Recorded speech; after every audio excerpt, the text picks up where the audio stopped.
Welcome to the interview portion of Power Talk. I'm here today and privileged to be with a gentleman that I'm sure you're familiar with. If I'm introducing you to him, you haven't been around very much. It's probably more of a reintroduction, and that is Dr. Wayne Dyer. We're here in Hawaii in his escape route where he's writing another book. And if you're not familiar with Wayne, you should be. Certainly he's written some of the best-selling books of all time in the area of personal development. Your Erroneous Zones, Pulling Your Own Strings, The Sky's the Limit, Gifts from Icus, and You'll See It When You Believe It. Wayne, I just want to first thank you for letting me get a chance to share with your family. That's great. Wasn't that great? Yeah, that was great. I walked in to see Wayne and his family, and I got attacked by 7 children. Kids know, though, Tony. I was really impressed because when they walked in, my children are very open and very loving, but very often a stranger will walk in and they are very skeptical and they check you out first, like animals do. And they jumped right onto you. So I think there's an invisible quality that people send out, and I think if you have a love for children, that says an awful lot about you. And of course I have it in great depth because my children are the most important things in my life. Yeah. And I can tell that you're a wonderful daddy too. It's nice having you there. I appreciate that very much. Well, I think one of your gifts, from my perception, is the ability to have that child be totally alive inside of you. And that's where happiness comes from when it's natural. But why don't we start out by getting we always start our Power Talks finding a little background on people. Sure. So why don't you tell us, where did this philosophy of no limits, this lifestyle of really living life to the fullest, where did all this come from for you? Where did it start? I know you had some painful challenges starting out in your childhood. Yeah, well, they were challenges. They weren't painful. Oh, that's good. Truly, they weren't.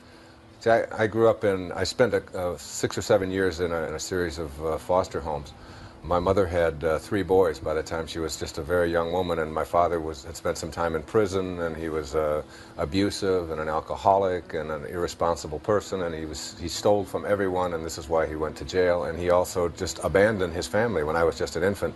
I was born in 1940, and my brothers were born in 38 and 36, so there was a depression at that time. It was a horrible financial times. My mother was working as a candy girl for Kresge's on the east side of Detroit, making $17 a week and trying to feed 3 children and figure out how to deal with the beatings that she was getting and the abuse and so on. So I ended up in a series of foster homes with my brother. My oldest brother went with my grandmother, and we were all reunited when I was almost 10. I come from a position at this point in my life that there are no accidents, that the universe is on purpose. I agree. And I know I know your material as well as you know mine. I listen to your tapes and read your books and know that we have a lot of similarities there. And I think that the childhood experiences that you get, even the ones that we, quote, call painful, are lessons. And there are exams given, and we either pass them or we just keep repeating the same them. lesson, That's right, over and over again. Yeah. And so I look back upon that. I try to look back very objectively on those years when I was in a foster home and in the years when I was away from my mother and things were happening that everybody else would sort of categorize as horrible and painful. And when you're a kid, you don't wake up every day and say, I'm an orphan again today, isn't this awful? Yeah. Unless somebody teaches you to think that way. That's right, unless you process. And I was always the one in the places that I lived where a mother would bring in a new child. It was just, all it was just poverty. I mean, it was just, nobody had anything. And so everybody that ended up in these various homes was just because they didn't have anything. It wasn't anything other than that. And the mothers would bring their children in, or the church would bring a child in, and they'd always say, go get Wayne. And I was always out and back either playing or meditating or having a good time, because it was on a farm. Like, I mean, there were chicken coops and there was a lot of apple trees and peach trees, and it was just, to me, it was just where I was. I mean, what else do you know? Yeah. And they'd say, where's Wayne? And I'd come and they'd say, Wayne, this is Martha. I remember one time, and this little Martha was crying and she was all upset, and they said, Wayne, teach her how to spell her name. And I was about 3 years old. I had no idea how to spell Martha. And I just started guessing at it. And she said, no, that's not right. And we went off, and it was like I was the one that somehow had my purpose, whatever it is that you want to call it, was about teaching other people that they didn't have to be depressed because of the circumstances of their life. And I seem to always have known that. You make a really interesting point, because so often people who are depressed or see themselves as depressed, that's part of their identity. And they have great times throughout the day, but at the end of the day, they don't remember any of it. Yes, and they say, oh, I'm so depressed all the time. I think that's one of the key differences between successful and unsuccessful people, by the way, is that successful people have a tendency to really recall the good. Yes. They remember. I mean, I think of my days at Mrs. Scarf's house out in Mount Clemens at 231 Town Hall Road, and I think the only painful day I can ever remember was the day that her husband died, and it was just I just didn't understand. I mean, he was there one moment and he was gone the next, and the only other one is I had appendicitis when I was a child, and I got rushed to the hospital. But when I think of my time in the hospital with appendicitis in 1948.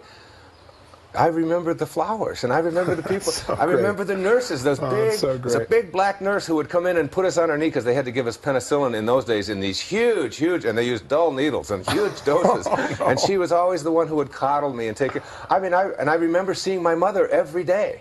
I mean, she came to the hospital every day after working where she was, and that was just glorious. I don't remember any other part of it, and I have a tendency to do that. I've been through a divorce, and I talked to my ex-wife, who is now remarried, and I'm remarried, and our lives are in nice places, and we're very good friends and all that.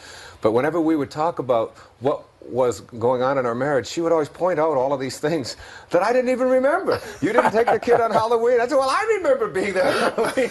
I don't know whether I just created this or whatever, but I look back on my marriage to my ex-wife as a wonderful time. I think she was great. We just had to move along. I've never looked back and thought, oh, isn't that awful? Never done that. Well, you talk so much about having reality-based thinking. And yet, isn't reality based on whatever we focus on? Oh, yeah. Reality is just what I think about all day long. We are what we think about all day long. And it's like, that's the most important learning I think I have come to over the years, is that this body that we're in is really just like it's like a garage where we park our soul, you know. It's just a place to put it, you know, and so you take good care of it and you do all of that, but this isn't what it is. I've talked often about when my grandmother died, and they weighed her just before she went to the hospital. She weighed 133 pounds, and life left her body. Her body didn't weigh any less. I mean, her very life, was invisible and weightless, as is everyone who's listening to it now. So you're just sort of trapped in this body temporarily, and you ought not to be thinking of it as who you are, but your reality is how you process it. And that's one of the great lessons. I was talking to one of your producers, John, yesterday about somebody here who had come up to me and was very negative toward me, which is very rare. Do I ever attract anything like that? So this morning I was meditating on that, thinking, why did I attract this negative person who was very angry at me for being on his property when I shouldn't be, or something like that? And I kept getting back in the meditation, and it's like it bothered me for a whole day. And then I was like over it in a second, satori, instant awakening. It was like, this is only a problem for you because you process it. The guy who came into your life in a negative way is just the path that he's on. Your reality is how you are living with it. You know, it's like he came in to teach you a lesson. And the lesson is that you don't have to process him like that any longer. And it was gone. I realized that it was all totally within my power to let him go and to send him love. And I did. I sent him a couple of books. I found out where he works, and you know, and I sent him a lesson. It may take him 20 years before he even reads it, or he may never get it on this path. He may have to go through it all kinds of times and carry around that arrogance. But it's not mine. I don't have to own any of that. It's a wonderful. It's the most freeing thing you have in the world, to know that you can process life any way you want to. Now, when you say process, let's clarify that. You really mean changing the way you think about things, the way the questions you ask yourself, the way you focus. Process it internally, absolutely, You've gone through an incredible evolution, and in the spotlight, you know, since 1976, I guess, is when your first book came out, right? And I was just a kid. I was 16 watching you, but I remember seeing you on TV. Yes. I got sandals older than you. What am I doing in this interview? But I remember watching you on television and thinking, that guy's hot. You know, this guy really, he's saying what's really true. You know, you didn't have anything else about you but what you really felt, and you were so clear in your communication that it stunned people. Yeah, it was true. But, I had a sort of a, not arrogance, but an enormous amount of confidence. Yes. That, they didn't know how to deal with that. No. I can remember being on the Donahue Show and the Tonight Show and a few shows like that, and saying things that they were so shocked at that they asked me to come back the next week. You know? And I wasn't doing it for shock value. It was literally what I'd been saying all my life, only I just had a bigger audience. I mean, I'd been saying it as a school teacher, and I'd been saying it as a college professor, and at the lectures that I gave. And you were a therapist for a while, too, right? Oh, yeah, for many, many years. Yeah. Now, what made you decide to write a book in the beginning? Writing is the way I just express my soul. Writing isn't something I do. Writing is something that I am, and therefore it just comes out. I have to write. I mean, like Picasso had to paint, you know, and or it's like asking my wife, you know, why are you such a great mother? You know, I mean, mothering is who she is, and she's just absolutely divine at it. Writing I've been doing since I wrote my first novel when I was about 15 years old. Wow. Yeah, and when I was in the Navy, I spent 4 years in the military after high school, and I wrote 3 books while I was in the service. None of them were ever published. And I wrote maybe 100 essays, mostly on the things that I found objectionable about the military. You know, that's probably why they weren't published. And I would design ways to get around it without being beaten down by it, because I realized I couldn't beat the United States government and the United States Navy, and I couldn't give speeches about how absurd it was. But I also didn't have to be inspected. You know, where they would come along and stand you up and make you, you know, shine your shoes in a certain way. I just figured out in my mind, which is where everything begins, in your mind, how could I get away with not ever getting inspected again and still be a part of this system? And in 4 years, I never had another inspection after I left boot camp. How did you pull that off? Every time an inspection would come along, I would figure out a way to be someplace else, where it would absolutely be necessary for me to be someplace else. The only time that I was a little bit devious was when I had somebody, when I tempted somebody to steal my shoes, so that I couldn't go.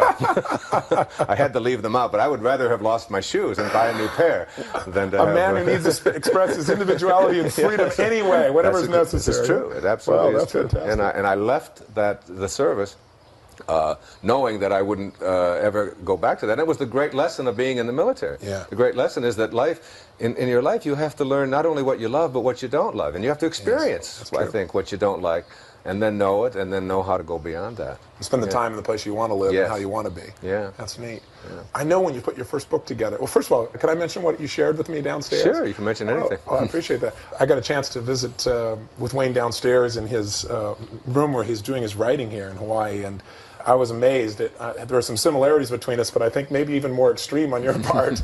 And that is, when I'm writing, I'm constantly pulling out all kinds of ideas from many different sources, but there are like 50 or 60 books strewn out all around where Wayne sits and writes. Yeah.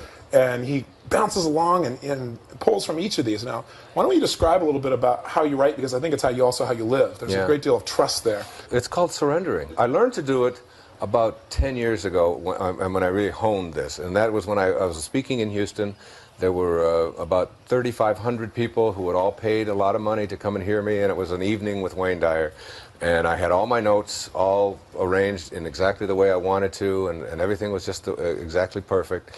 I was backstage doing the pacing that you do before you go on, and the meditating and the breathing, and just getting yourself relaxed, and the sort of divine guidance that you're seeking.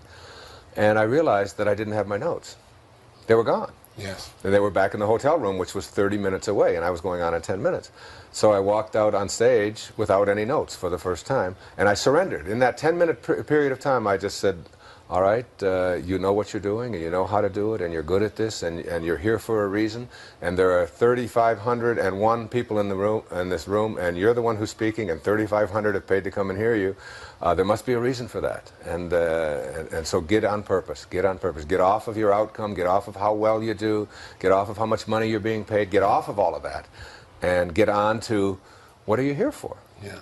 And you're here to improve the quality of life for somebody else. That's all you can do. When you leave this planet, the measure of your life won't be in what you accumulated. It will be in what you gave. Since you can't get anything anyway, it's in giving. So I surrendered, and that was the beginning for me of surrendering. I've never used notes since in my life. It's not that I'm not prepared. I meditate before, and I know what I want to do, and I do that now with my writing. It gets to a point where you absolutely have a knowing. There's 2 ways to learn. One way is through fear and doubt, and so you learn through suffering, or another way is to learn through knowing, just an absolute knowing that you have guidance available to you, and that you're not alone, and that you can handle this, and that you have a choice to feel that way right now, no matter what's happening in the environment. Absolutely. So I surround myself with the people and the books and the ideas and the things that I want, and I know that they will be there. I have an idea so I know the areas I want to write about, and the areas of prosperity and creating health in your life and in your relationships and in your relationship to yourself and these kinds of things. I know about that. Right. So I know what my chapter titles are and my headings are and things like that. And the rest of it, I just absolutely trust. And when I stop, I was going to say stuck, but I don't get stuck. I don't have anything called writer's block anymore. I can write forever. I mean, my typewriter just goes and goes and goes. And sometimes it goes so fast that it smokes. I mean, it's just going. Well, part of the problem is you got a typewriter that's there. Right. That's an interesting point. You got a typewriter down there. Is it the same typewriter you used to write your original book? Yeah, it's the same typewriter. I've written everything I've ever written. A Smith Corona. It's an old one. Yeah. Yeah. Well, you talk about living in the now. Now there are computers, Wayne. Yeah, What's the deal here? Why do you stay with the typewriter? I have a thing about computers. I have some judgment there that I probably have to work on. But they gotta forgive your computers. I do. Yeah, they collect so much information. There's sort of a big brotherish kind of thing about computers. Something that can take away freedom. Yes, huh? yeah. There is something like that, and it's like you press a button, and everything that you ever did when you wet your pants. Like I know it's written in there somewhere. You know? All of the skeletons I have in my closet are in somebody's computer. So you don't want to contrip to that. Could be paranoia, but maybe not. But anyway, it's this trusting that you get to that allows you to not just to write well or not just to speak well, which is what I do, but whether you're driving a cab or whether you're a dentist or whatever, it's what they call flow. Have you seen the book Flow? Yes, I have. It's not I can't pronounce the author's name, but it's Sizagakablinsky or something like that. But it's a fabulous, the whole notion that you get past judgment, and I do this in my tennis. I play tennis every day at a pretty decent club level. And I have found my best tennis flows from when I'm off of outcome and I'm on purpose, when I'm just out there being. You know? What I'm impressed by you is to see your children, because your children live by flow. Yeah, they do. You know, I mean, when you walk in there and they attack you and love you and jump all over you and say, well, you know, that was my highlight. Meeting you was wonderful, but we've met before. Yes, that's right. Meeting your kids is really the peak experience. I got to tell you. But you see, they're like that because my wife Marcy is like that, and I'm like that. Yes. Our relationship is like that. Yes. And I really believe that children emulate what they see around them. If you want to teach your children, you don't have to read a lot of books about how to do it. You just have to model what it is you'd like them to become. Just be that around them all the time. We get on a plane. Now, we've been coming here to Hawaii since those children were infants. All right? They were conceived. All of them were conceived right here in Hawaii. I mean, this is a very, very special, magical place. You better be careful. Yes, I know. We're sweating that out right now. An eighth child. Yeah, right. Oh, my gosh. But when we get on the plane, we live in Florida. Now, we come to Hawaii. Now, that's halfway around the world, all right? That's a 13-hour deal. And when we get in the back of a plane, we fill up a plane. Those children, every single time, we never give them any instructions. We never tell them you have to be good, you better not say anything, or we're going to get you, or anything like that. We just get on the plane. And when we get off, everybody on the plane always comes up to us and talks about all of our children and how wonderful they are. Yeah. They're there, they're in the moment, they enjoy the plane. If there's a movie, it doesn't matter if they've seen it 16 times. They watch the movie, they're playing with the stereo stuff, they're listening to stuff, they walk around, I mean, but they're always very peaceful, they're very joyful, and they meet other people on the plane, and they even calm down other babies around them. Just like they say about Christ, you know, or Mother Teresa. And that all comes from the kind of relationship that my wife and I have. And I couldn't agree with you more. I think that most people try and teach their kids what to do, but they live a different lifestyle. And kids don't listen to what you say. They do smoking what cigarettes and telling their kids, no, you shouldn't use drugs. Where's they're cheating on their income tax and talking about it. I can't understand why their children lie. No kidding. They don't get it. No kidding. No kidding. Yeah. Tell me, I know you have a discipline of running, and you were doing that right before this interview. Yes. You've been doing it every day for how long? In October of this year, I will have completed 15 years without missing a day of running a minimum of 8 miles. That's amazing. And as a result of doing that, and meditating along with it, I haven't had a day of illness in 15 years. I've had a few fevers, I've had a few this and that, a few sniffles, but I haven't had anything, any influenza, any colds, anything that would keep me from running that distance. And I've had I'm an athlete, so I've had some bad injuries to my legs and all of that, but I've always been able to run right through them. And instead of it taking weeks and weeks and weeks for these pulls and these injuries to heal, they're usually healed in a day or two. Because I think circulation is not only the key to understanding the universe, it's the key to understanding the universe that you are. You've got to keep yourself circulating all the time. You can't let an old person move into your body. You know? That's a good point. Yeah. I say behind every old person is a young person saying, what the heck happened? Yeah, that's right. Yeah. I remember when I was teaching psychology, I came across a great poster. It was a whole line of babies, a little face, and they were all gurgling and laughing, and just like the ones that you just saw downstairs. Yes. And then underneath it were another row of picture was all these old people who were just all sitting there and depressed and looking down and unhappy and with scowls on their face. And the heading said, "What happened?" Yeah. Let me ask you, what is your major focus of what you're trying to share now? Or let me come back to what I started to ask you earlier. I said, you've gone through a tremendous evolution. How do you perceive that evolution in your own life over the last 15 years or so?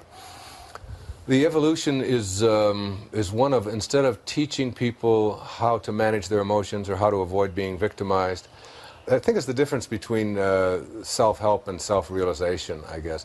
What I write about is always just a reflection of what I'm going through in my life. My writing is always very personal. The examples come out of my own experience in my own life.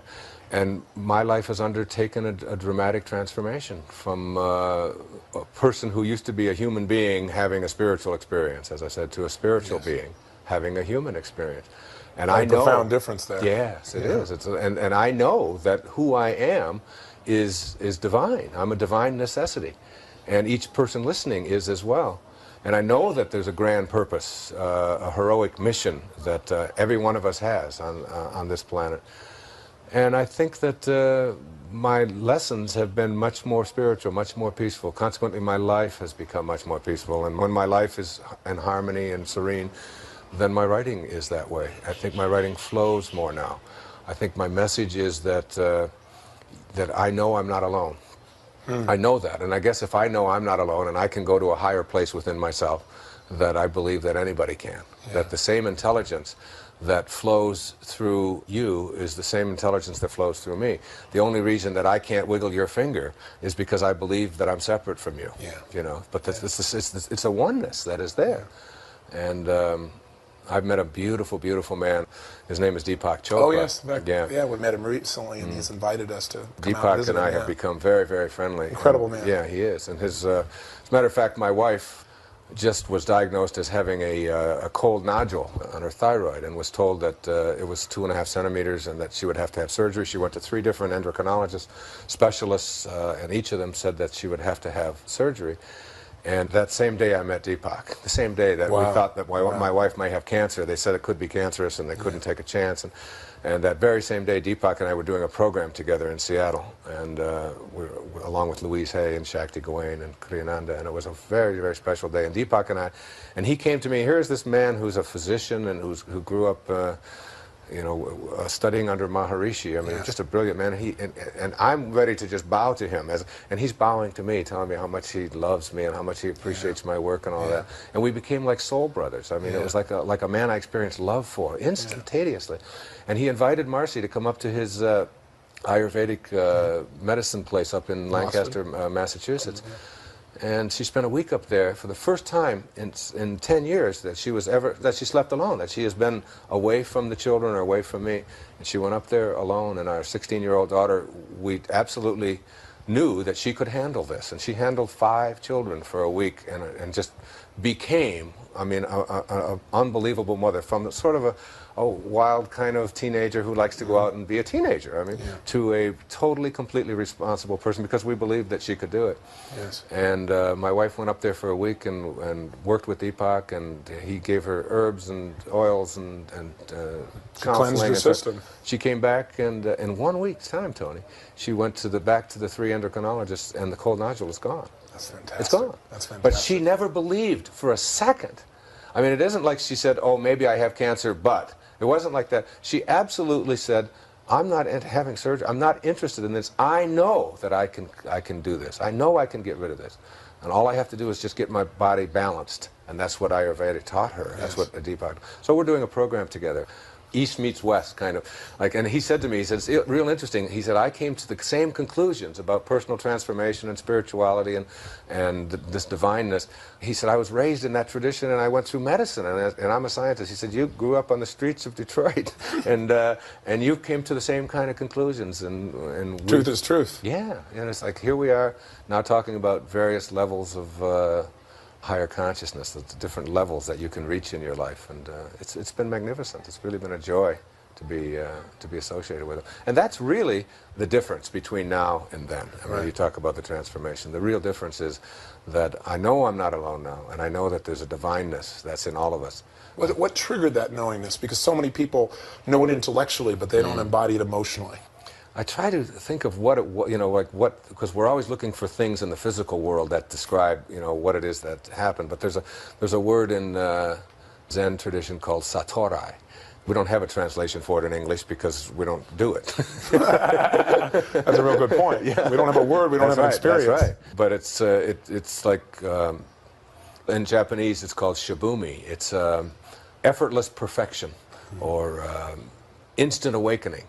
And where you just have this knowing, and it's like I can go back and I could give you right here a whole lot of circumstances that happened in my life when I went to my father's grave, but then it turns out that I had all this hatred towards my father for all these years. Go on through the story, because this is an important story. Yeah. Maybe you can share that with us, because I know it was a profound experience in your life. It truly was. When was this, first of all? It was 1974, just before I wrote Erroneous Zones, like months before I wrote Erroneous Zones, like days before I wrote Erroneous Zones. Had you seen him at any time since he left your family? Never saw him. Never saw him? Never saw him. He did. He left and walked away with on a wife and 3 boys, and never ever showed up again. Just was gone. Do you want me to tell the story? Yeah, would you? I think it's very powerful. It was. I went down to Columbus, Mississippi. I was teaching at St. John's University in Queens. You were 14. No, that's right. And it's interesting. I haven't thought of this in quite a while.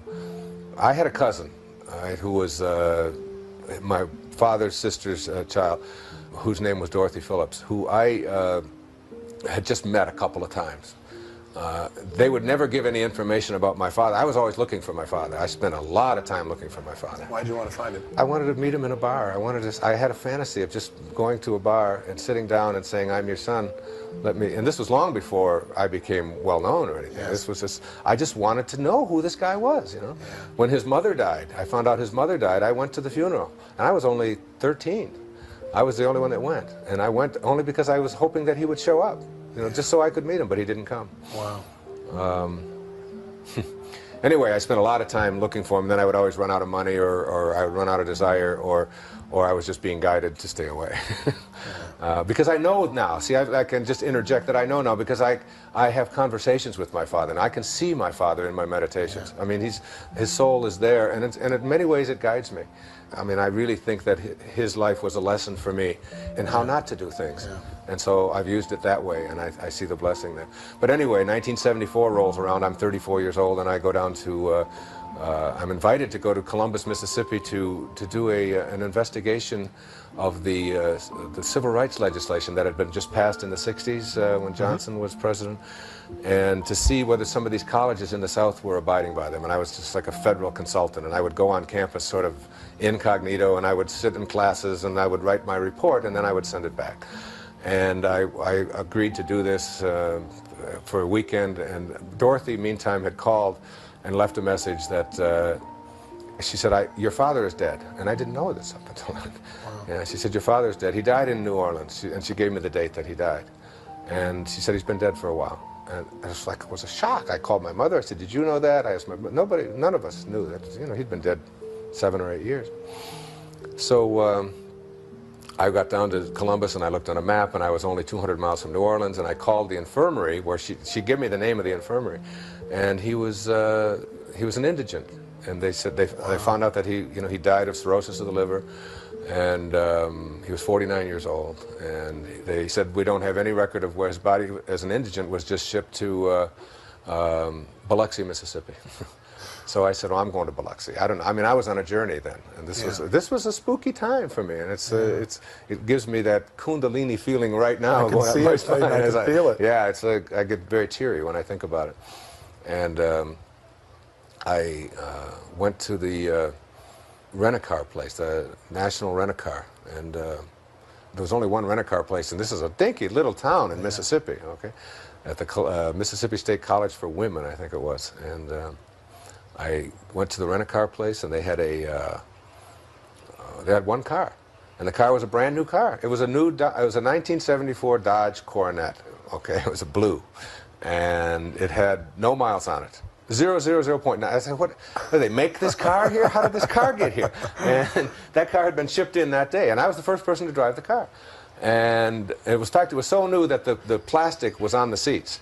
All right? Wow. And I had to take the plastic off of the covering. Interesting on the metaphor, seat. huh? Yes, right. Yeah. So I got in, and there was no seat belt. There was only one seat belt. On the right-hand side, there was no left-hand seat belt. And they didn't even have shoulder belts in those days. So I got out of the car, and I took this, because I've got that sort of determination in me that I'm wearing a seat belt. That's all. And I got out of the car, and I took the seat right out of the car and put it on the ground, and there was the other seat belt taped to the floorboard of the car. And it was masking tape. It was wrapped in plastic, the buckle, wrapped in all this plastic. There was a rubber band around it, and then it was taped to the floorboard, obviously to protect it from cutting the upholstery in transit. And I took all of this stuff off of it and unwrapped it and all that, and inside the buckle, there's a card. And it says, a business card.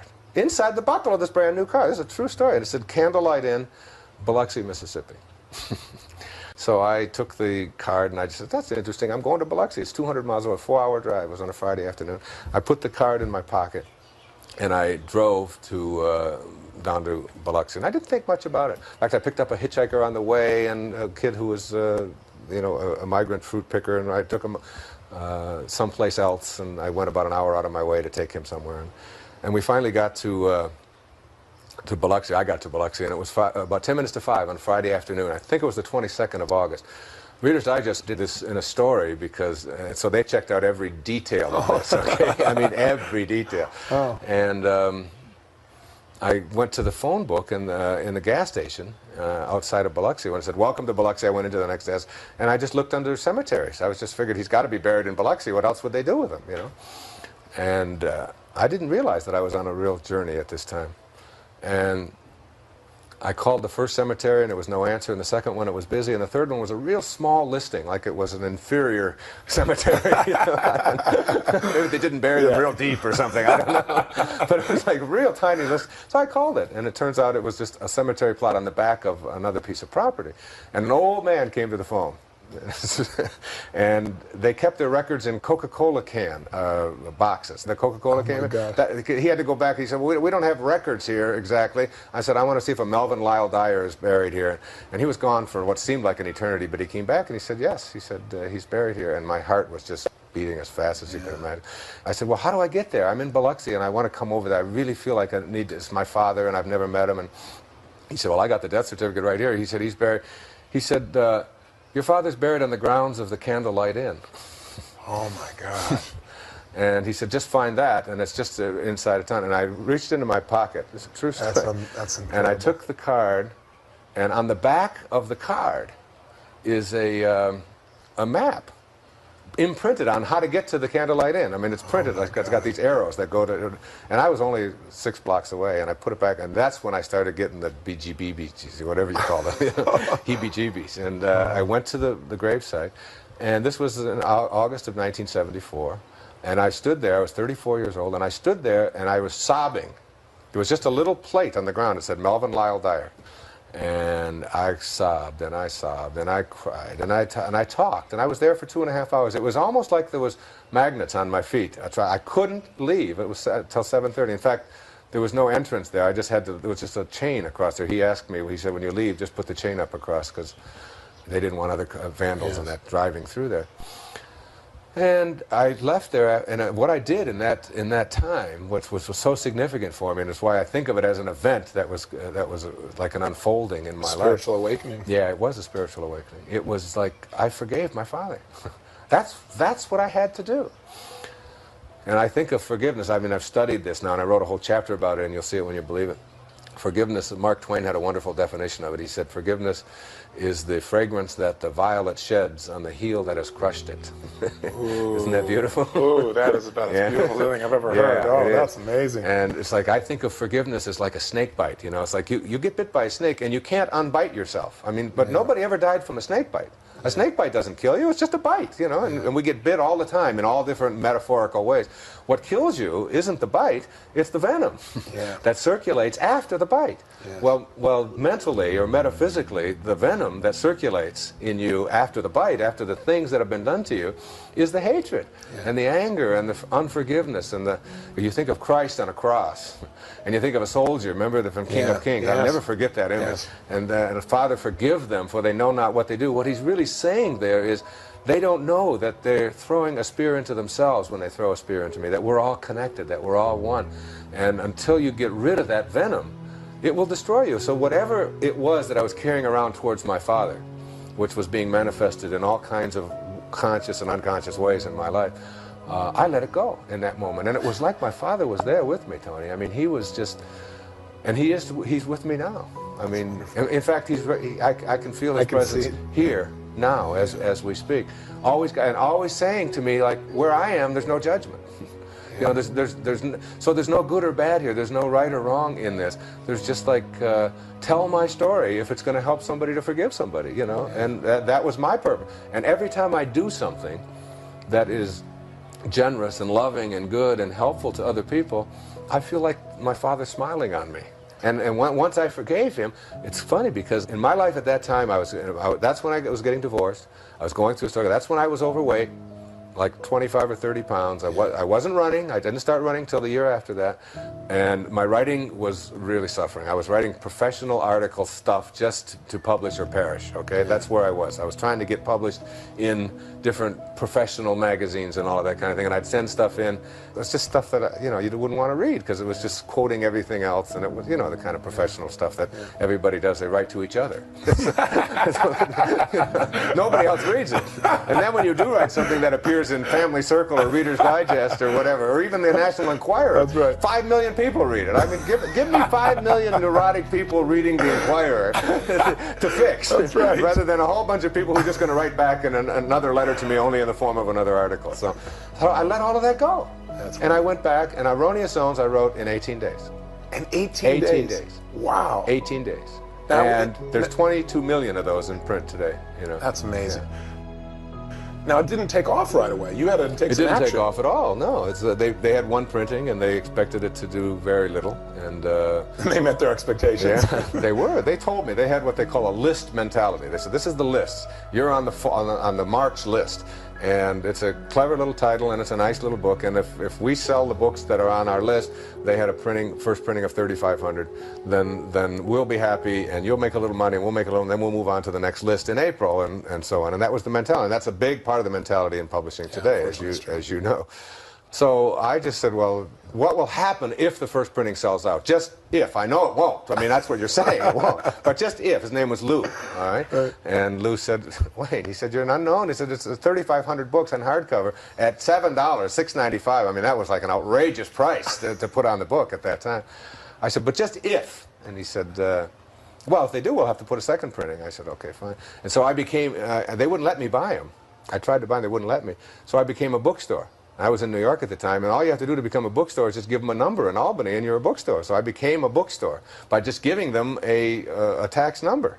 And through that tax number, and I gave them the address of the bookstore that my garage was to become in Long Island, it's true. And I called that day, and I ordered 3,350 copies of your Erroneous Zones, and they were shipped to the garage. So you sold it out. I sold it, and I went back to Lou. 2 days later, I said, Lou, what will happen if we do sell it? He said, Wayne, you've got to stop bothering me. It's like, you're another one of these beginning authors. I said, well, just check. Just check the computer, just see how it's doing. Because I said, I've been doing a lot of speaking, and I think... And he went to his computer. It's a true story. I could even tell you his last name, Gullickson. And he went to the computer. He said, oh, my God, this book is doing fantastic. We've sold out the whole first printing. So they ordered a second printing, 1,500. They didn't want to take too much of a chance. Oh, no. Yeah. I bought all those up, too. Oh, I bought the second printing, and by that time, they didn't have any money for distribution. They didn't have any advertising money. They didn't have any of that. They just because they just didn't do that in those days. So I said, I'm going on the road, and I quit my job as a professor at St. John's. I walked in, and I had all these publication credits, and I was like a rising star there. And they said, you're insane. You've got guaranteed tenure for the rest of your life. You've got a position. Yeah, right. Yeah, you can argue for your misery for the rest of your life, you know. And and I resigned, and everybody thought I was nuts except my wife and I. We both knew that this was the right thing. The day I resigned from doing something that I no longer was totally involved in. I was good at it, but I didn't want to do it. It was like drill. You know, I mean, after you've drilled enough, it's just enough. Drill is drill, okay? But you don't need to keep doing it. I learned that in the military. So I drove home on the Long Island Expressway that day, the freest man I'd ever felt. I knew I was about to follow my bliss. I really knew it. And I didn't have any guarantee of any income or anything. The interesting thing about that is that in the following year and a half, I made more money. I was 36 years old now at that time. I made more money without even trying. I never thought for a minute that I would make money because I hadn't made any money on anything I'd written yet. Yeah. I wasn't writing. Yeah, I wasn't writing for money. I was writing because writing was just something that that's how I expressed myself. That's just who I am. And I made more money in the next 18 months than I had made in the previous 35 years of my life, like by a factor of 10. And you were just going out and sharing your philosophy with radio stations? I took the books in a station wagon across the country, and I would, this is the way I did it, if you want to know how I did it. I would arrive in a town like Columbus, Ohio, where they have they have Good Morning Columbus on the radio, you know, and if you've got a new avocado dip, you're on for an hour, you know what I mean? They're looking for people, okay? Every station's got a talk show, so you just have to find out who they were. And I had a girl back in New York named Donna Gould, who was working for the publisher, but was willing to work for nothing at night just because she loved Erroneous Zones and loved me and loved the whole thing. I mean, she was just involved in the whole process. She really loved it. And so she would call these different stations and all that and book me on Good Morning Columbus and Good Afternoon Columbus and Hello Columbus and Goodbye Columbus and, you know, and all of this kind of thing. And, yeah. And I would have my car full of books. I would arrive in Columbus. I was sleeping in the car. I mean, I did this. I had no money to do this with. Right? And I would sneak showers. I would figure out how to take free showers, you know, in days ins and things, you know. But you had a committed wife. Yeah. Now, was your wife traveling with you? Oh, yeah. Well, sometimes. Sometimes. She was also working. Wow. And I would go to the bookstores. And first I would telephone them call them up, and I'd say, have you got a book called Your Erroneous Zones? And I would do it in like 9 different dialects. You've got erroneous, and I'd do it in German, and I'd do it in Dutch, and then my wife was with me, she would call, and I'd get these people to call and ask for erroneous. It's true, this is exactly what we did. Shameless. Demand. I love it, I love it.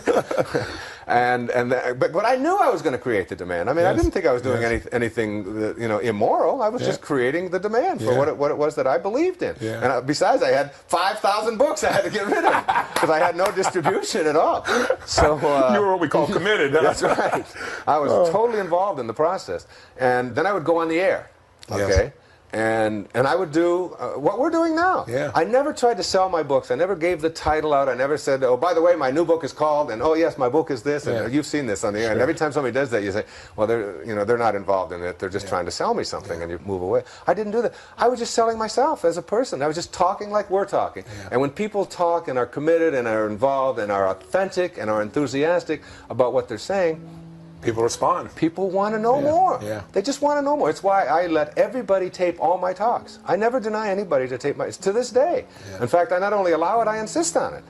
And I don't take a cent for it. Anytime I speak, I say, if I'm on purpose, rather than an outcome, if I'm on purpose and in the process, then my purpose is to get the message out. That's where I've got to be centrally focused. Not on what's going to come back to me, not on royalties, just on that. So I allow every church, every organization, you can tape me, and you can do anything you want with the tapes. Anything you want. You want to sell them to your customers and all of that, just don't put them into bookstores and make a legal conflict for me with publishers. Just legal problems. Sure. But otherwise, do anything you want with them. Because I figure all that can happen is something good. What can happen if somebody hears an interview of mine, other than they say, gee, I want to hear more of that guy, and off they go to the bookstore, or off they they call for the tapes and all. Nothing but good can happen, and then you keep circulating and so on. So I mean, I learned that about 3 years ago when my agent kept saying that you can't tape Wayne Dyer. Now I have a clause in there that says, I insist that you tape me, and do whatever you want with the tapes. That's true. So I was like on that process. Then I would finish at the interview, and I would go to the same bookstore, and I'd say, by the way, I'm here in Columbus. The Little Professor bookstore, this is one of them I can remember very well. And I said, I just did AM Columbus, and I'm going to do this afternoon's Columbus, and I'm going to do all of this. And the guy said, my God, we've already had 10 phone calls. Well, hell, I knew I'd made them. And I said, well, can I just leave 25 of my books here, and if they don't sell, then you can send them back to me, and here's the address, and it won't cost you anything. Just send them back to you. Sure, he said, absolutely. We've already had calls for them. And sure enough, they were getting calls. People were going in there. Sure. And that's how I distributed my book. I did that in Columbus. I did that in Baltimore. I did that in Jacksonville. I did it in Tampa. I went to almost every, I shouldn't say every state, but I went to about 75% of the states in the country at my own expense, in my own little car, 6 months on the road. And then finally, the book hit the bestseller list.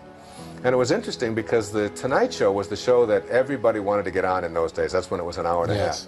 And that story is so phenomenal. I don't know how our time is. We're fine. The story of getting on that show, because Donna was always trying to get me on the show. And she'd call the Tonight Show, she'd call him, and she'd call him, and they'd say, if we hear the name Wayne Dyer one more time, I'm not... Turns out that a friend of mine now, a very good friend named Howard Papish, was working on the show, and someone had placed a copy of Erroneous Zones in his briefcase, and he was flying back to Los Angeles, and he happened to pick out that book and read it on the plane. Well, he called me, and he asked me if I would be willing to fly out to Los Angeles and do a pre-interview for The Tonight Show. I said, no, I'm busy putting up my screens. I can't do that. What do you mean, can't I come out to Los Angeles? Sure enough, I flew out to Los Angeles, and I went out there. And it's so interesting when you get off of trying to get something and just stay on purpose. It's that great quote from Thoreau, if you advance confidently in the direction of your own dreams, endeavor to live the life which you've imagined, you will meet with a success unexpected in common hours. You want to talk about an unexpected thing. I couldn't get on one national show, Tony. I couldn't get on the Donahue Show. I couldn't get on the Today Show. These are all shows that I've done 100 times since. But I couldn't get on any of them because they said that, you know, who are you? Trying to force it. Yeah, and I was forcing it. That's right. I was pushing it. But there's another way to reach everybody in the country. And that's to go to everybody in the country. If they won't put you on network television, you can still go out there and do it if you're committed to wanting to do it. So I go out there and I do the pre-interview. And it's the Republican National Convention, 1976, Kansas City. Bob Dole is going to give the keynote address. Now, I had such an angry feeling towards Bob Dole because I got on the show. Okay, I got on the show from the result of the pre-interview. And Shecky Green was the host. You know who Shecky Green is? No. Great comedian in Las Vegas. Super, super guy. One of the nicest guys in the world. And he's very funny. Does 1,000 different dialects. You get to meet Shecky. He's a great guy. And he was hosting the show. And he asked me if I would, you know, so I get on the show. All right? But it's Monday. But the show, for the first time in the history of The Tonight Show, gets preempted because Bob Dole, instead of giving a 45-minute speech, gives a 2-hour speech, and it goes over and the show's preempted. So I fly back to Detroit, where I'm back there with my wife. And I find out that the show's preempted. And I'm all excited. I'm telling everybody that in the world that I know that I'm on the Tonight Show that night, and it gets preempted. So, you know, it's like one door closes, another door opens. Another door opens. It always works this way. When you're doing what you're supposed to and getting off. So that was Monday night. Tuesday, Johnny Carson comes in to his meeting with Howard and all of them and says, and they said, we had a guest on last night that was fabulous. They said the audience just went crazy over him.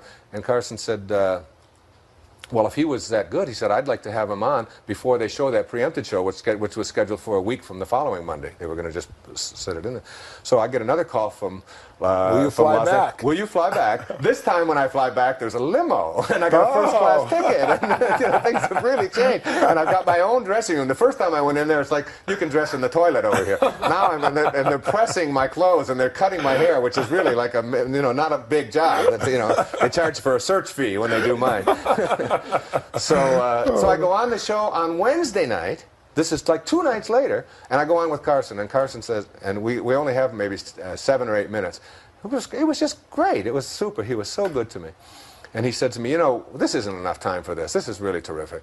He said, could you stay over till Friday? Oh, my gosh. And do the show again on Friday, because, you know, he checked with Freddie DeCoy. And I said, no, screens. I can't do it. I got to get back. So I stayed over till Friday, did the show on Friday. The preempted show showed on Monday. And from not having any national exposure at all across the country, I went from just doing AM Columbus and all these shows all over to getting 3 network appearances in 5 days. Wow. And the book went from, it was on the bestseller list at that time. Before I hit the Carson show for the first time, I got it on the bestseller list by just going across the country as an unknown. Got on the Tonight Show, did it 3 times in 5 days. The Donahue Show started calling us. I did the Donahue Show 3 or 4 times there, and then the Today Show, and it became it became like the biggest. It became the biggest bestseller of the '70s. It was the top-selling book for the entire decade, and it was all because I was advancing. I was doing what made sense to me. Today I don't do that. Today I don't go out and do it that way. I do it another. I trust it'll all work out in another way. Well, you've built it also, but I think it's really. I really appreciate you sharing the story, because a lot of times I think people have interpreted your philosophy to mean just let things happen.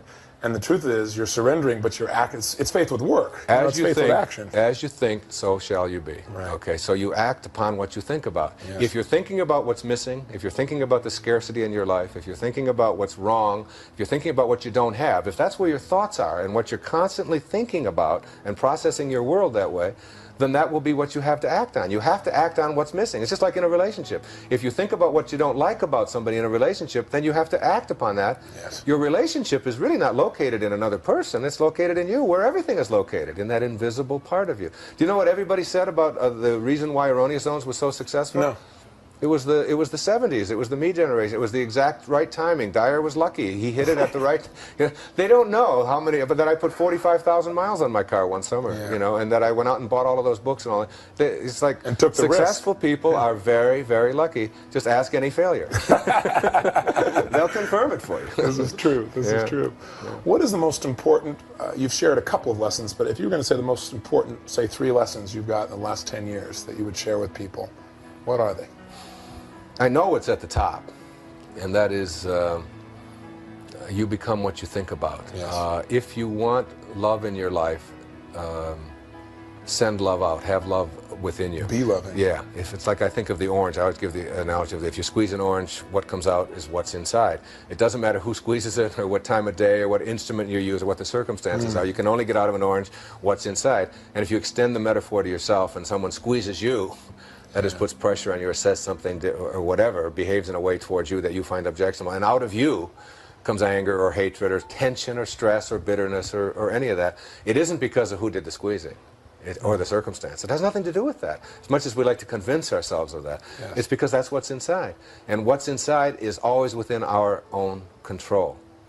I think the second thing is that Robert Frost said, we all sit around in a ring and suppose, while the secret sits in the center and knows. And what the secret in the center that knows is what it is that constitutes your very life. It's like this room we're in right now is only a room, not because of the walls and the configuration and all the form that's in here. It's because of this here that neither one of us can get a hold of, this silent, empty, invisible space surrounded by form. That's what, like in Zen they say, it's the space between the bars that holds the tiger. And it's the silence between the notes that makes the music. See, music isn't notes, it's silence between notes. You aren't form.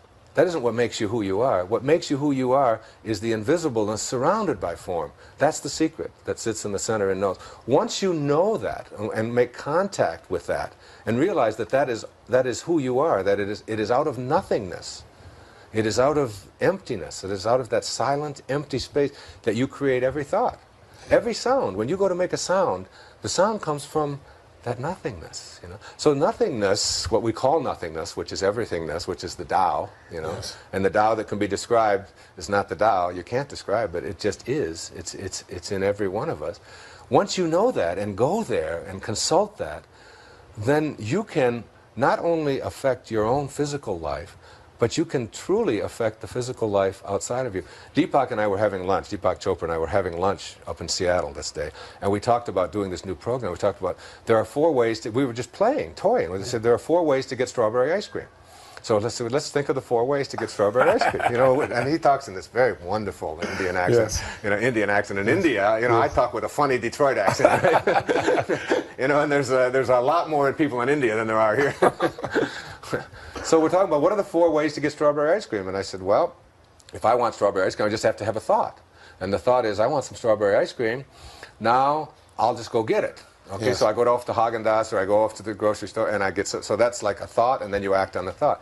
Now there's a second way to get strawberry ice cream, and that is to have a thought and then to send one of your kids to get strawberry ice cream. It's called slavery, okay? It's like, I want some strawberry ice cream, go get it for me, so you haven't thought, and then somebody else goes and gets it for you. That's the second way to get strawberry ice cream. A little higher level consciousness. You don't have to work so hard. It's got somebody else doing it for you.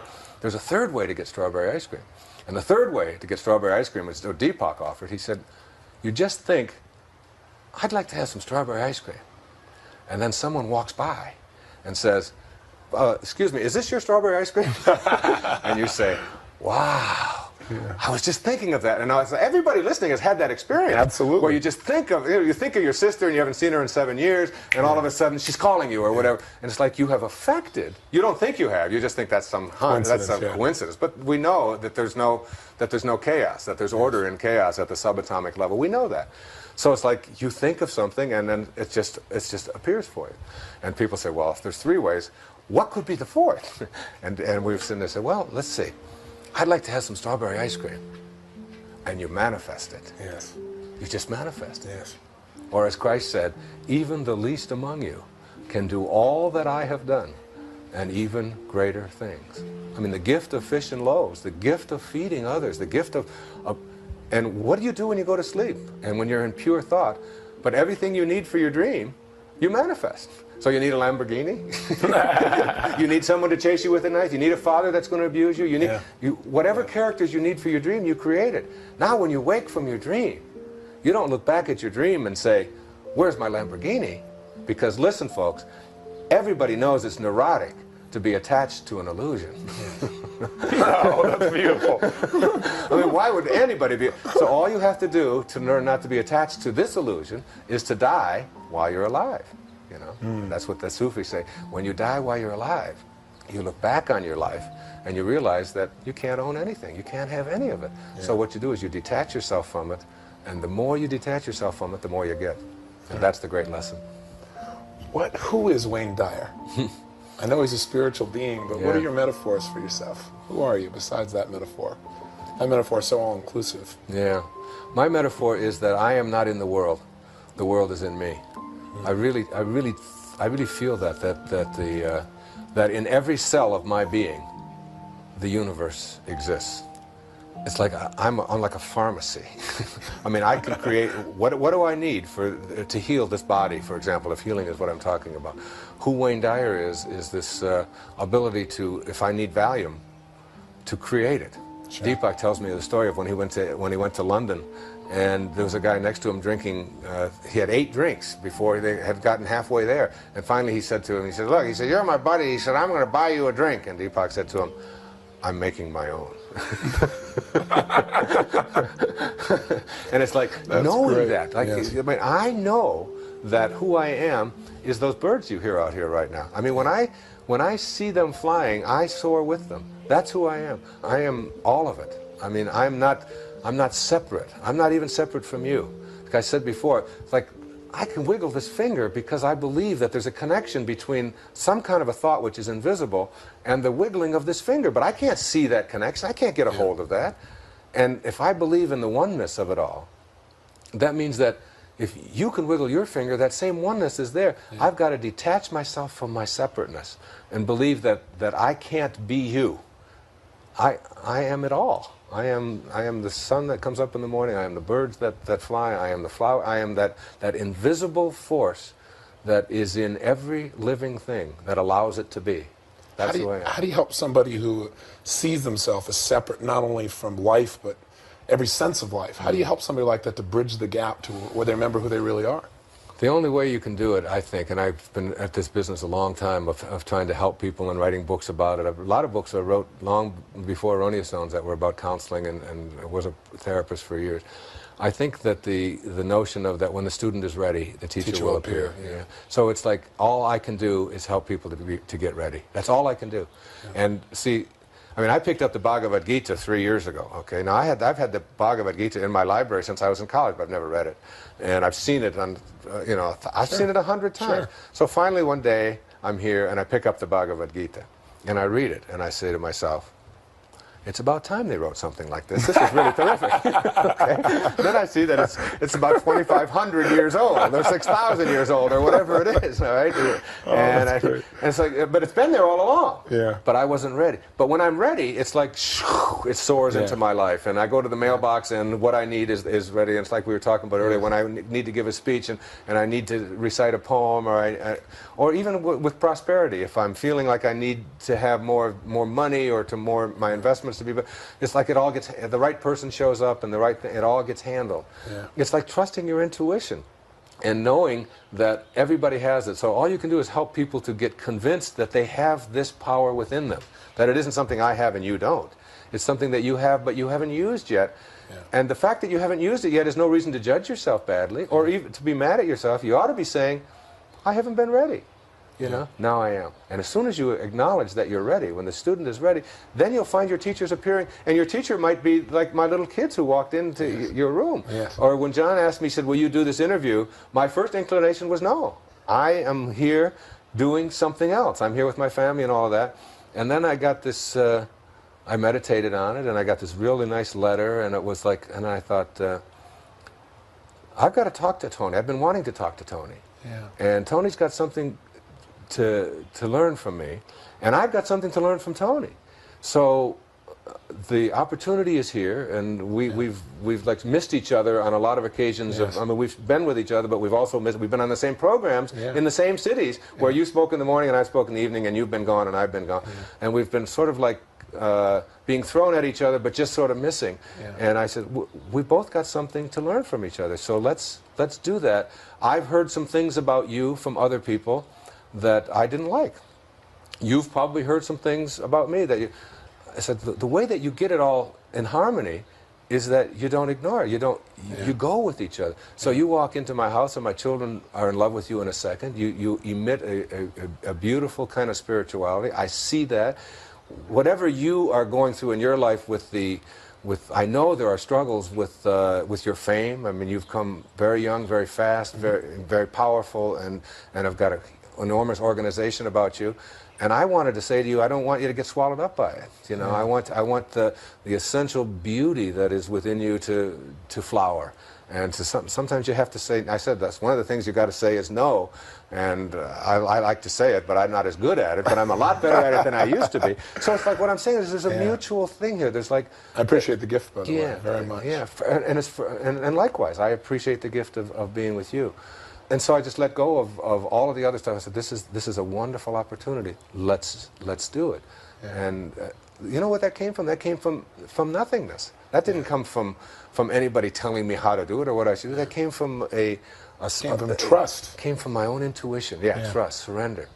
But my intuition said, see, I told my wife when I got that, I said, I'm not doing any interviews. I said, I'm not doing this. You know, and she said, you keep saying that. Methinks you protested too much. I said, but I'm not doing any interviews. You know, and then she said, read the letter. And I read the letter, and I said, she said, what does your intuition say? What is God telling you? You know, what is it? What is God telling you? You know, how may I serve? That's my mantra. How may I serve? How may I serve? How may I serve? Always ask that. Not what's in it for me, but how may I serve? And as I kept saying that, I said, my intuition says, do it. She said, call him and do it.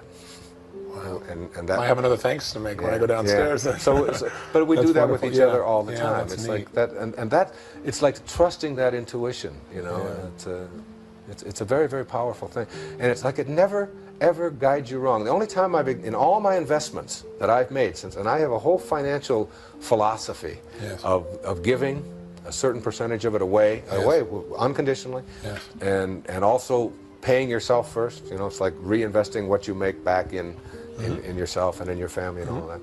And the only time I've ever taken a loss financially in any of my investments was when I ignored my intuition once. And I invested in something that was not conducive to the environment. All right, I don't even want to say what it was because it's neither my purpose to plug nor to blame anything else. But my intuition said, no, Wayne, this isn't, they're doing something that is in conflicts with what you believe, right. But the yields were high, Yeah. and they were guaranteed, and it was like, and I put $155,000 into this thing, and they went bankrupt, and I lost that $155,000, but I gained so much. I was going to say, because you never forget those lessons. Yeah, it was such a great lesson, and since then, I've only, every time I invest anything, I always ask, where's this money going? What's it going to be doing? And then it just comes back to me like tenfold. So it's all been made up in many, many ways. So it's like I ignored my intuition once, and I paid a price, but I learned it was a great lesson. It was a terrific lesson. What's the purpose of life? Purpose of life is real simple for me. It's Joel Goldsmith has a wonderful book called Parentheses in Eternity. And you are a parenthesis. He says your life is a parenthesis in eternity. It opens at your conception, it closes at your death. But eternity surrounds it. So that there was an instant before you came into form, if you believe in eternity, in which you went from formless to form. The question to ask is not how did I do it? Did I sign up for it? Did God do it? Is it a Big Bang Theory, which is an interesting metaphor? Or It's true, isn't it? or whatever. It's like, don't ask that question, because that's just trying to analyze, that is to break apart something that is not breakable. The Tao is trying to understand the Tao. He said, ask the question, why? Why would you go from formless to form? The answer to that is so simple for me. It's like I used to wonder about that all the time, and now it's like so simple. You can't get anything while you're here in this parentheses. You can't have a thing. You think you can own it, you don't get any of it. It's the jewelry that adorns you adorns another in another instant. The house that you own, the cars, all of that kind of stuff. That's just all like a little loan and a little lease, and then it's gone. And if you get attached to it anyway, it'll destroy you. So you can't have anything. Yeah. So if you can't have anything, if you can't get anything while you're here, then purpose must have something to do with giving rather than getting. And to me, the purpose of life is to give. The purpose of life is to enrich the lives of others in some way. Yes. The measure of your life will not be in the duration of your life. It will be measured in the donations of your life, okay? What you are able to give of yourself. Because you can't get anything. The only thing you can do with your life is give it away. Yeah. You can just give it away. Every day, your form deteriorates a little more. It's heading towards the closing of parentheses. And once you know that, then you know that you can't have anything. You can't stop that. Nobody can stop that. So all you can do is just keep giving and the more you give away, the more that comes back. What goes around comes around is not just a funny little song title. Yeah. It is a powerful, powerful message. And understanding it basically shifts the quality of life. Well, sure, Tony. It's like getting your life on purpose. Yeah. If your purpose of life is to give, then get your life on purpose and get everything that you do on purpose. If you're driving a cab, don't be thinking about how much of a fare you're going to get. Yeah. Think about how can I serve this person and let the fare take care of itself. Yeah. If you're a salesperson and you're thinking about my quotas and what I'm going to get, you're not on purpose. If you're thinking about the quotas of the person you're serving, that person is going to send you 21 names tomorrow of people that they want you to serve as well. Yeah. It's like the more you give in anything that you do. If you're a dentist, don't think about how much money you can make. Think about making this person's tooth and his mouth as healthy as it can be. Yeah. The universe will take care of the rest. Purpose means giving, not getting. And once you get that, and it's like that's how you have to orient your whole business. That's how I've oriented my entire business of my books. Do you know that everybody who writes me a letter gets a book? It's fantastic. No charge whatsoever, no expectations, no nothing. And anybody who writes me and says this tape didn't work, they get a free set. You know, it doesn't make any difference. I don't want to hear about it. Somebody wrote me a letter from Seattle, and they came all the way over to hear me at that program that I was on, that I'd mentioned. I was the keynote speaker. I was the last speaker, and they had to go back because their father was sick, and they spent $100, and they couldn't, and they were very upset. I sent her the $100 and the set of the tapes of the whole day. Yeah. It's like, that's what I believe in doing. Except when people tell me I have to do it. I was going to say, I think there's one organizing principle for you, and that's freedom. That's right. It's because a gift is not a gift when it's somebody telling you what to do. Then it's a debt. When they expect it. That's a debt. Yeah. And I don't want any debts. We live by the same philosophy there. I would agree with you. So if you demand from me that I give you something or tell me that I have to give it to you, you're not giving me an opportunity to give. You're just giving me a debt. And I've got enough of those. Yeah. This is wonderful. It's been great. It's been a great interview. Yeah, it's been nice. And it's like, it gives us a connection. You know? Yeah. What makes Wayne Dyer laugh? I'd be curious, because I know you're easy to smile and laugh, but what gives you the most tickle, the most joy in your life? I think myself. I think I make myself laugh, and I laugh at myself. I really What a great skill. Yeah, I really see the folly of it all. I mean, if you ever listen to me speak in public, most of my laughs are just like poking fun at myself. Yeah. I poke fun at not having any hair. I've been using that for a year. You know, I just tell people this is not really a bald head. It's a solar panel for a sex machine. You know, it's like, and those kinds of. That's great. And also my children really make me laugh. My baby especially. I mean, when they're babies especially, because babies are, I mean, under say 2. You know, they make me laugh. My little boy. I only have one little boy and 6 daughters, and. That little guy, it just, you know, last night, I mean, at 11 o'clock at night, we were both laughing so hard in the bed in my little studio. That's where we go down and sleep at night.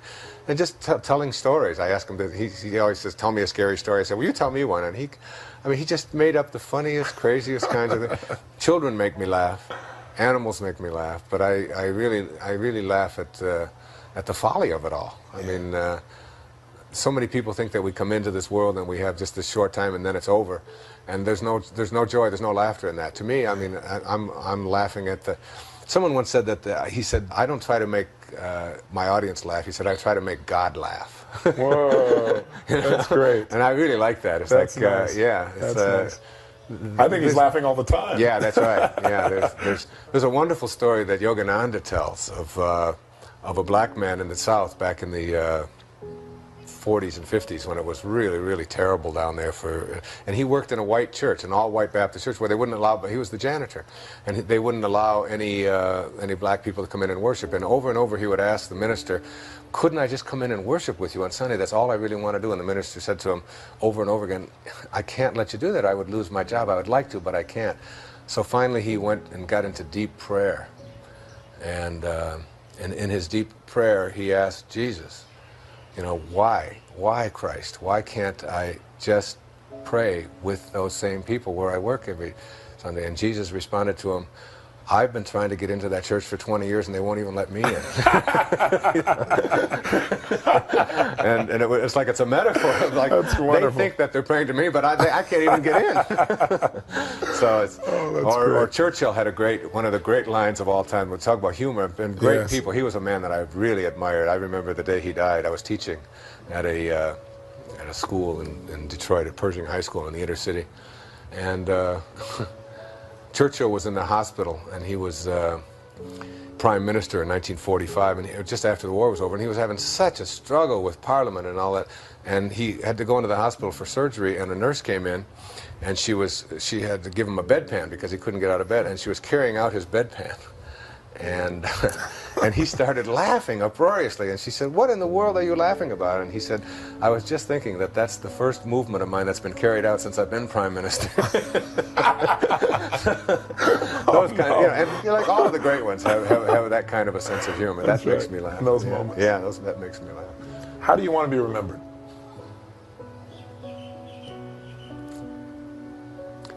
I don't care if I am. Yeah, I had a feeling that would be your response. I've thought about that, and I just... Do you want to be remembered by your children?